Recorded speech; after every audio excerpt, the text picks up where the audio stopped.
Hello, bienvenue sur ma chaîne. Donc là, je reviens pour vous montrer une pose perruque toujours. Voilà, une coiffure, mais avec des minimum baby hairs, donc pas beaucoup de baby hairs.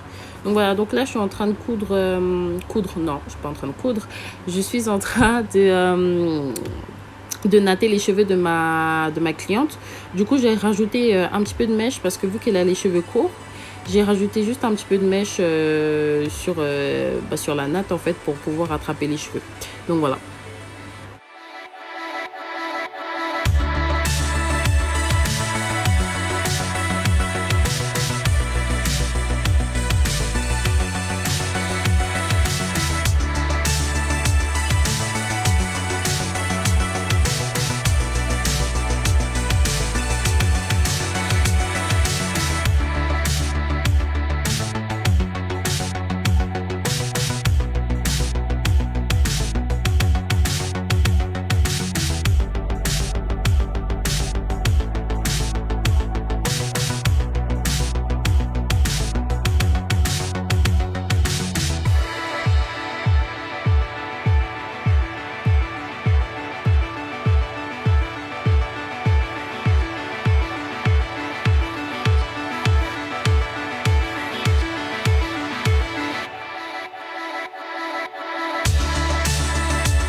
Donc après avoir natté les cheveux, donc histoire d'avoir les cheveux plats, je viens avec ma petite brosse, je mets de la cire, voilà, pour aplatir le devant.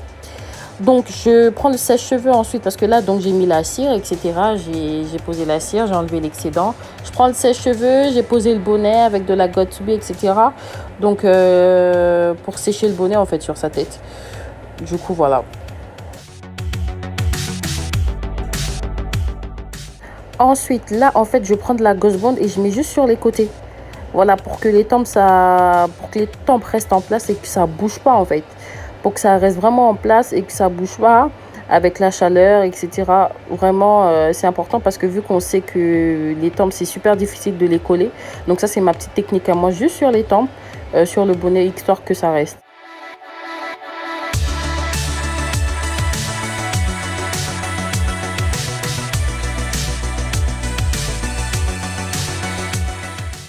Du coup, je reviens pour couper l'excédent de lace. Alors, c'est important de le couper, sinon c'est pas naturel, bien sûr, vous savez déjà. Donc voilà, donc ensuite, ce que vous pouvez faire, c'est mettre votre fond de teint. Comme vous voulez, j'ai mis un petit peu de fond de teint au préalable. Du coup, là, je prends de la Got2b, en fait, pour vraiment coller, en fait, le devant du bonnet, en fait, pour que ça fasse vraiment comme si elle avait une boule à zéro. Ce qui est bien, en fait, parce que dès que la fondation de votre bonnet est super propre, en fait, votre pose, en fait, elle va être super propre. En fait, le résultat de votre pose est le résultat de la pose de votre bonnet, en fait. Donc, c'est super important de réussir cette étape-là. Du coup, j'enlève l'excédent aussi de Got2b. Je prends la perruque, elle m'aide un petit peu à la mettre, etc. Donc, en fait, on va mettre, comme vous pouvez voir dans la perruque, ça, c'est une perruque de ma collection. Je vous mettrai le lien en barre d'infos si vous voulez voir un petit peu ce que je fais sur mon Instagram ou sur mon site internet. Donc, voilà, donc ça, c'est une perruque de ma collection qui s'est prise. Et en fait, on enlève l'excédent de lace aussi qui est derrière la perruque et on met la pince. Et j'ai mis un élastique en plus. En fait, la perruque, elle détient déjà un élastique, mais j'ai mis un élastique en plus pour les jours où elle veut vraiment, mais vraiment pas porter de colle en fait. Elle veut pas porter de colle, elle a son élastique en plus, donc ça, elle peut porter sa perruque sans colle. Donc là, ce que je fais, c'est que je customise, je recustomise la lace de ma cliente. Alors, ce qu'il faut savoir, c'est ma préférence et je pense que c'est mieux. C'est de vraiment pas customiser énormément de la lace pour la longévité de la lace en fait. Ça sert à rien de customiser énormément quand vous pouvez voir sur Instagram pour les effets what lace, etc. Ça c'est beau. Sur le coup, ça va durer une semaine, mais après la lace, elle va se dégarnir. Le but, c'est de garder au maximum la lace. Du coup, je customise vraiment au minimum en fait. Vraiment pour cet effet naturel. Du coup, je mets ma Gauze Bond, etc. On la colle. Je coupe l'excédent de lace, comme vous pouvez voir. Et puis voilà, c'est super important en fait aussi de vraiment laisser un petit espace en fait sur la lace. Et pas couper au ras des cheveux, quoi, au ras des cheveux de la lace. Je sais pas si vous comprenez ce que je veux dire. Mais vraiment de laisser un petit morceau de lace en fait après les cheveux voilà, ça évite de faire des erreurs en fait, surtout quand on est débutant. Donc voilà.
Donc la pause est faite, donc une pause perruque lisse simple bien sûr. N'hésitez pas à vous abonner à ma chaîne, de me suivre sur mes réseaux sociaux pour voir ce que je fais aussi sur Instagram, toutes les perruques aussi que je fais sur mes clientes, les couleurs, etc. Donc voilà, n'hésitez pas à mettre un pouce bleu et surtout de vous abonner. Laissez en commentaire ce que vous pensez de la pause. Voilà, au revoir.